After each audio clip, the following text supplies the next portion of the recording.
बिहार विधानसभा चुनाव कई मायनों में अहम और खास है। ये चुनाव नीतीश के लिए, मोदी के लिए, तेजस्वी के लिए और साथ ही साथ बिहार की राजनीति में पिछले साल ही कदम रखने वाले पीके के लिए भी निर्णायक होने वाला है।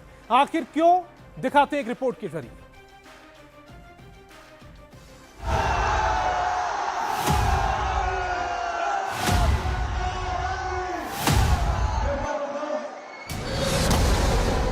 दो 243 सीट, 38 जिले और एक लक्ष्य।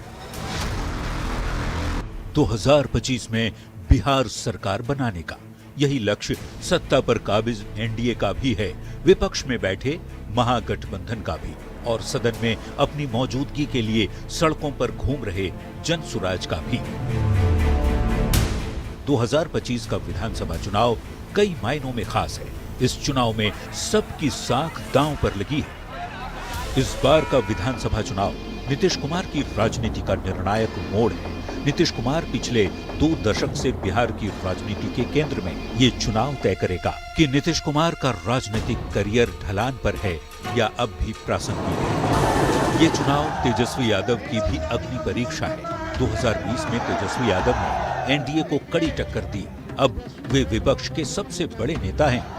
2025 का चुनाव यह तय करेगा कि क्या बिहार की जनता नीतीश मोदी मॉडल से हटकर तेजस्वी मॉडल को मौका देने को तैयार है। ये चुनाव तेजस्वी के नेतृत्व और युवा राजनीति की परिपक्वता की भी परीक्षा है। बीजेपी के लिए ये चुनाव सिर्फ बिहार नहीं, राष्ट्रीय असर वाला चुनाव होगा।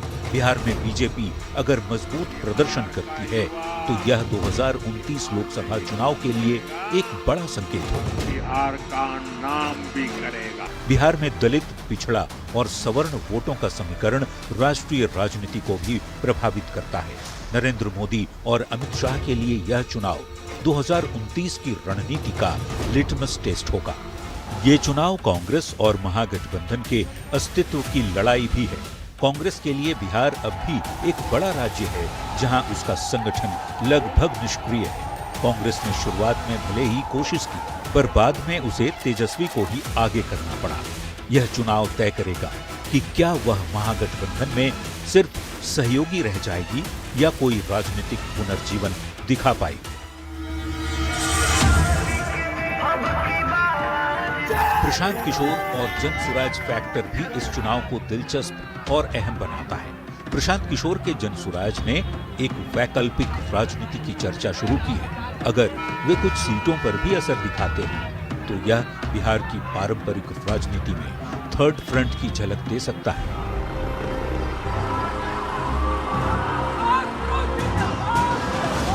नीतीश सरकार की आरक्षण, साइकिल योजना, जीविका, महिला सशक्तिकरण जैसी नीतियों ने एक बड़ा वोट बैंक तैयार किया है, जिसका असर यह है कि पिछले 20 साल से सत्ता पर नीतीश कुमार काबिज है।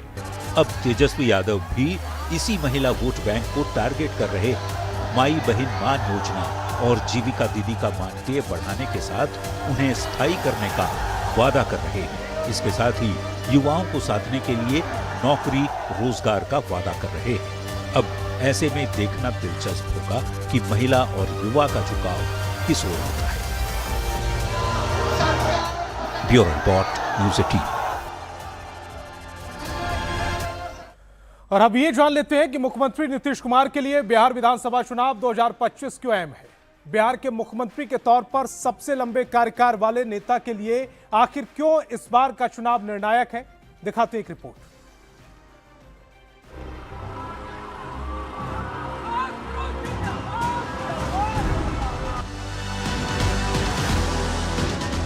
जिन्होंने सत्ता में आने के बाद बिहार को सुशासन का मॉडल दिया,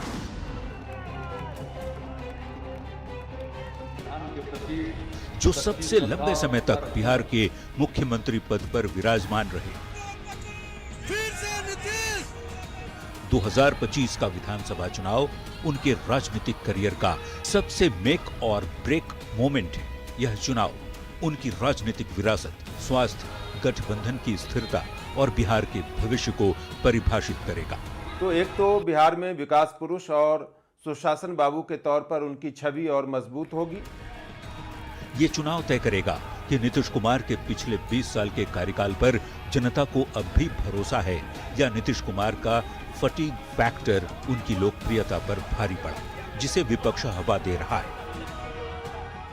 अगर जनता इस बार कुछ और निर्णय लेती है तो लगेगा कि शायद अब नीतीश कुमार का जो फटीग फैक्टर है, जिसके नैरेटिव बनाने की कोशिश विपक्ष ने की, उस पर मुहर लग गई। नीतीश कुमार अपने इतने लंबे कार्यकाल में एक साफ छवि कमाई है, जिस पर विरोधी भी सवाल उठाते संकोच करते हैं। वो बिहार के मिस्टर क्लीन भी कहे जाते हैं। सुशासन ने उन्हें अजेय बनाया। जो भी गठबंधन वे ज्वाइन करते हैं वही जीतता है, लेकिन 2025 में ये छवि चुनौती में है। जिस तरह से नीतीश कुमार ने संयम, मर्यादा और सुशासन दे करके बिहार को एक नई मुकाम तक पहुंचाया है, विकास के मार्ग को प्रशस्त किया है, फिर से एक बार मौका नीतीश कुमार को हमें देनी चाहिए ताकि इसकी गति को और धार मिल सके।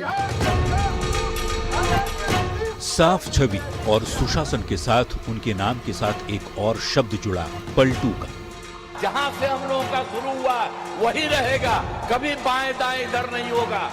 और 2020 से 2025 के कार्यकाल की बात करें तो 5 साल में उन्होंने 2 बार गठबंधन बदले। ये चुनाव तय करेगा कि बिहार की जनता नीतीश के पलटने वाले पॉलिटिकल स्ट्रेटेजी से नाराज है या उसका उनकी छवि पर कोई असर नहीं है। यदि वे राजनीति की अपनी अंतिम पारी में जीत हासिल करते हैं और 10वीं बार मुख्यमंत्री बनते हैं और एनडीए के साथ मजबूती से खड़े भी रहते हैं, तो एक तो बिहार में विकास पुरुष और सुशासन बाबू के तौर पर उनकी छवि और मजबूत होगी, उन पर पलटू राम होने का जो दाग है वो भी धुल जाएगा। जाति की राजनीति के लिए बदनाम बिहार में नीतीश कुमार ने सोशल इंजीनियरिंग का फॉर्मूला अपनाया।